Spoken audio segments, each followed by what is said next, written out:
massifs de la vie qui vont certainement t'aider. Jeune homme, la vie est un combat, il lutte au corps à corps où tous les coups sont permis. Quelques coups qui sont permis, qui pourront certainement t'aider. Première chose, quand tu es jeune, c'est là qu'il faut aller bosser. C'est quand tu es jeune qu'il faut travailler dur. Ce n'est pas quand tu es jeune qu'il faut partir au concert. Quand tu es jeune, il faut bosser très dur, il faut suer, il faut charger, il faut démerder, il faut changer de position. C'est quand tu es jeune, c'est-à-dire dans la vingtaine, c'est là que tu changes de pays. Chez nous, on était bien, on ne manquait de rien. Je suis parti me chercher. C'est vrai que j'avais une raison, mais je suis parti me chercher parce que je savais que c'était là qu'il fallait commencer. J'étais assez courageux pour aller dans un pays étranger, ne connaissant personne, mais je suis quand même parti. C'est à 20 ans qu'on le fait. Je ne le regrette pas aujourd'hui. C'est vrai, j'ai raté certaines histoires. Je n'ai pas pu devenir pilote de l'air comme je l'espérais, mais je ne le regrette pas. Je vis mieux qu'un pilote de l'air, beaucoup mieux. Plusieurs pilotes de l'air combinés. Allez vous chercher. C'est à 20 ans qu'il faut le faire. C'est dans la vingtaine qu'il faut se battre. C'est dans la vingtaine qu'il faut changer de vie. C'est dans la vingtaine qu'il faut essayer autre chose. En fait, là, tu vas réparer plus tard. Ce n'est pas grave. Du moment que tu ne fais pas des trucs super dangereux. Ça, c'est un. Numéro 2, fais de l'argent. Cherche un moyen de faire. Va trouver une personne. Si tu ne sais pas comment faire, va chercher un mentor. Okay? Va te disponibiliser auprès d'une personne disant, bon, je veux t'offrir ce service gratos. Finalement, si tu penses que je travaille bien, tu peux m'engager. Je ferai le travail gratos pendant 3 mois. Je ferai le travail gratos pendant 6 mois. Tu peux même dire ça à quelqu'un. Engagez-moi, s'il vous plaît. Je veux l'opportunité.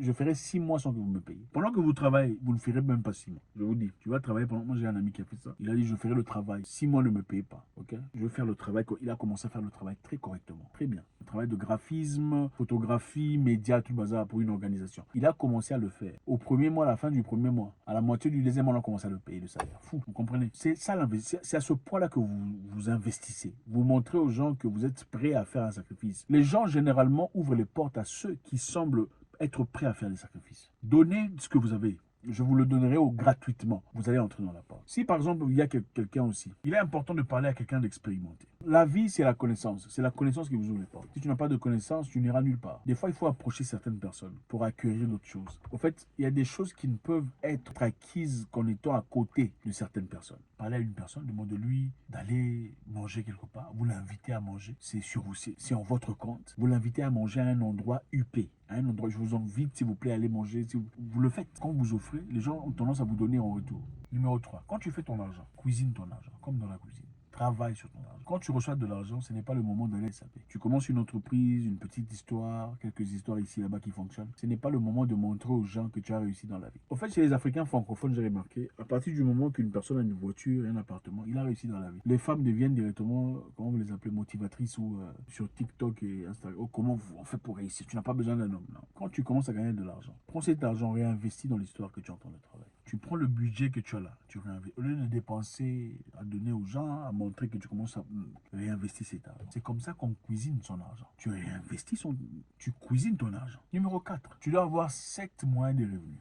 Je sais que c'est pas facile, mais on commence petit à petit, mollo mollo. Tu commences quelque chose, tu charpentes une idée, elle commence à fonctionner, tu commences une autre. Tu délègues. Ou bien tu délègues ici, tu te focuses là-bas. Ça marche, automatisé, tu délègues, tu focuses là-bas. 7 mois de revenus. Je veux vivre bien, je veux normal, 6 mois à la maison. En fait, normalement, quand tu commences une entreprise ou une histoire, tu dois avoir au moins 6 mois. Bon, prenons 3 mois seulement, ok, pour ceux qui sont en données. 3 mois de salaire, c'est-à-dire 3 mois en réserve. Au cas où il y a des difficultés, tu dois avoir au moins 3 mois pour payer les salaires. Et avec cette mentalité que tu continues à garder avec le temps, tu peux faire 6 mois de salaire en arrière. En cas de difficulté, s'il n'y a pas de revenus, tu peux payer les gens pendant 6 mois. Tu peux y arriver. Commence dans des petites histoires, des très petites choses. Ne laisse personne t'impressionner, tout ça, copier les gens. Commence des petites histoires. 7 moyens de revenus. Maintenant, dans le monde machiavélien, tes 7 moyens de revenus ne sont pas censés être à la portée de tout le monde. Tes 7 moyens de revenus ne sont pas censés être à la portée de tout le monde. 7 moyens de revenus, c'est pour toi. Tu peux laisser les gens connaître 1 ou 2 ou 3. Le reste, c'est pour toi et des gens très proches. Pourquoi? Parce que dans la vie, quand les gens ne t'aiment pas, la première chose qu'ils font, c'est quoi? Ils vont chercher ce que tu fais dans la vie, ton moyen de subsistance. Ça sera la première cible que les gens veulent détruire. Donc, mettez-vous à l'abri, que ce soit des gens, que ce soit du gouvernement, que ce soit de qui que ce soit, pour être une personne apte. Diversifiez vos moyens de revenus. Ici un peu, là-bas un peu, même ailleurs, même dans un pays étranger, parce qu'on ne sait jamais. Numéro 5, ne montrez pas aux gens ce que vous faites. Faites pas. Vous savez, moi j'étais celui avant qui disait non, les Africains doivent partager. J'ai compris que la nature des Africains ne changera pas. C'est pas moi qui va changer les Africains. Ok, mon discours peut-être ailleurs dans le monde public sera différent. Mais pour toi qui suis cette vidéo, ce que tu es en train de faire, ce qui te rapporte de l'argent, tu n'es pas obligé de le dire à tout le monde. Tu n'es pas obligé de leur montrer la formule. Tu n'es pas obligé de faire ça. Protège-toi. Protège-toi. Si ton cœur te dit de le faire, fais-le. Mais si ce sont des gens random qui viennent te demander, ne dis pas ce que tu fais. Parce que ce sont les mêmes personnes qui finalement, s'ils ne deviennent pas tes ennemis les plus farouches, ils seront une compétition contre toi. Attention. Numéro 6, je ne sais pas si je me trompe. Fais un effort pour aller à la retraite jeune. C'est-à-dire, tu investis assez. Pour arriver à un niveau, tu peux aller en retraite sans remords, sans regret. Tu es assis, tu commences à faire des choses que tu aimes ou des choses pour t'amuser. La vie, c'est aussi s'amuser. La vie, c'est aussi s'amuser. C'est pas seulement se lever et tout ça. Toi, tu penses que les gens les plus riches là, non, ils s'amusent. Ils s'amusent. Et c'est pas pour dire qu'il faut nécessairement devenir multimillionnaire en dollars ou milliardaire. Enfin, bref, inatteignable. Mais il faut avoir assez d'argent pour vivre une vie d'amusement, une vie de bonheur. Tu peux faire un voyage sans difficulté. Tu peux aller à Singapour, tu peux aller à Taïwan, tu peux aller à Hong Kong. Quand tu veux, lundi, jeudi, vendredi, quand tu veux. On fera combien de temps? 3 jours? Ok, non, on fait 12 jours. Comme tu veux. C'est ça, le bonheur. Écoutez, beaucoup vous diront, l'argent ne fait pas le bonheur. Ce n'est pas tout à fait vrai. Hein? Essaie de vivre dans des circonstances où tu n'as pas l'argent. C'est ta femme qui apporte un peu plus d'argent que toi et tu veux lui demander de te faire à manger à 1h du matin. Ça sera compliqué, c'est ça. Ma mère avait l'habitude de me dire, quand tu n'as pas d'argent, tu vas demander de l'eau à ta femme. Elle te dira, ah, le frigo est là, non, on va prendre l'argent. Ma mère avait l'habitude de me dire, quand tu n'as pas d'argent, si tu demandes à ta femme de t'apporter de l'eau à boire, elle te dira, ah, je suis fatigué, mais le frigo est là, va prendre. Pourquoi? Parce qu'il n'y a pas d'argent. Travail. Il faut chercher à aller à la retraite jeune. Les femmes aiment l'argent. Même la femme qui va t'aimer dans la vie, pour de vrai, elle va aussi aimer l'argent. Bon, c'est vrai, les femmes aiment pour plusieurs raisons. Il y a certaines qui aiment le confort, finalement, elle apprend à t'aimer après avoir aimé le confort. Ça existe aussi. Toutes les femmes ne t'aiment pas seulement parce qu'elles t'ont aimé toi. Il y a des femmes qui aiment d'abord le confort que tu apportes. Ensuite, elle apprend à t'aimer. Les femmes peuvent apprendre à aimer un homme. L'homme ne peut jamais apprendre à aimer une femme. Il aura toujours des des trucs là comme ça qui vont piquer par rapport à sa situation. Une femme, même si tu es vilain comme un tracteur, à force d'être bien, à un moment donné, elle commence vraiment à t'aimer. C'est ça les femmes. Mais il faut que les conditions soient bonnes. Avant de finir, on dira protège ta vraie vie. Protège ta vraie vie. Chacun a une vraie vie et l'autre vie. Ta vraie vie, c'est la vie précieuse que tu as. C'est tes enfants, c'est ton épouse ou tes épouses si tu en as plusieurs. Je sais qu'il y a des musulmans ici. C'est ta famille, les choses qui sont chères. Protège. Mets ça à l'écart. Parce que c'est la partie la plus sensible, la plus précieuse de ta vie. Montre aux gens ce qui est nécessaire. Le reste, c'est pas important. C'est pas pour eux. Protège ta vie privée. C'est très important. Ne dis pas tout, ne montre pas tout, ne parle pas de tout. Pour te faire intéressant, protège. Dans ce monde machiavélien, des fois, il ne faut rien confirmer et il ne faut rien réfuter. Quand les gens racontent des histoires, posent des questions sur ta vie, oh, lui, il fait quoi? Il fait ça, tout ça, il ne faut pas confirmer. Est-ce que tu as vraiment ça? Si tu as ça, il ne faut pas confirmer. Est-ce que tu n'as pas ça? Il ne faut pas non plus dire non. On te donne un truc, il ne faut pas confirmer. On te retire un truc, il ne faut pas confirmer non plus. Il faut laisser les gens dans les proximités, des imaginations. Ah, peut-être qu'il a fait ça. Hein. Est-ce que lui, il fait ça dans la vie? Est-ce que la voiture, là, l'appartient? La maison, apparemment, ce n'est pas à lui, c'est pour la femme. Ce n'est pas grave.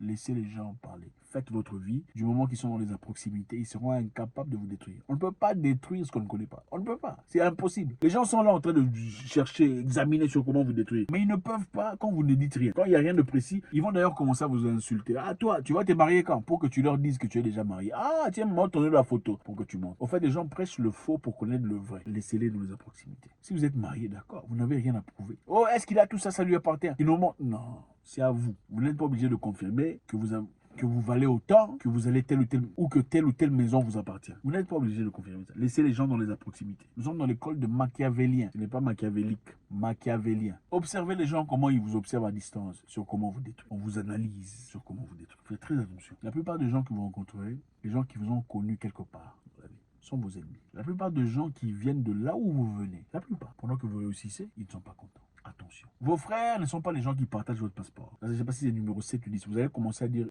5, 6, 7, par rapport à ce que je dis. Vos frères ne sont pas les gens qui partagent votre passeport. Ce n'est pas les gens de votre nationalité. On ne vous trompe pas. Les nationalités ont été fabriquées par les Blancs, je vous rappelle. Les nationalités ont été fabriquées en 1884 à Berlin. Avant ça, ça n'existait pas. Il y avait des tribus, il y avait des clans, il y avait des familles. On ne vous trompe pas. Votre pays est grand comme ça. Une personne vivant ici ne peut pas être frère à celui-ci pendant que le pays voisin ici, ce n'est pas possible. Ce n'est pas possible. Tu n'es pas plus frère à lui par rapport à ce qui est juste à 2 mètres de lui. Ce n'est pas possible. La nationalité ne vous fait pas de vous frère. C'est faux. La fraternité, c'est dans les actions. Celui qui t'aime, qui le montre. Celui qui te soutient. Celui qui te corrige en privé et te défend en public. C'est lui ton frère. Celui qui sera prêt à payer le prix pour venir soutenir tes enfants quand tu es en difficulté, quand tu es malade, quand tu es en prison. C'est lui ton frère. Ce n'est pas au passeport. Le passeport, c'est le plus grand mensonge. On vous a mis dans des boîtes. Oh, votre boîte, c'est les Gabons. On s'entend dans les Gabons. C'est la boîte, c'est pour toi.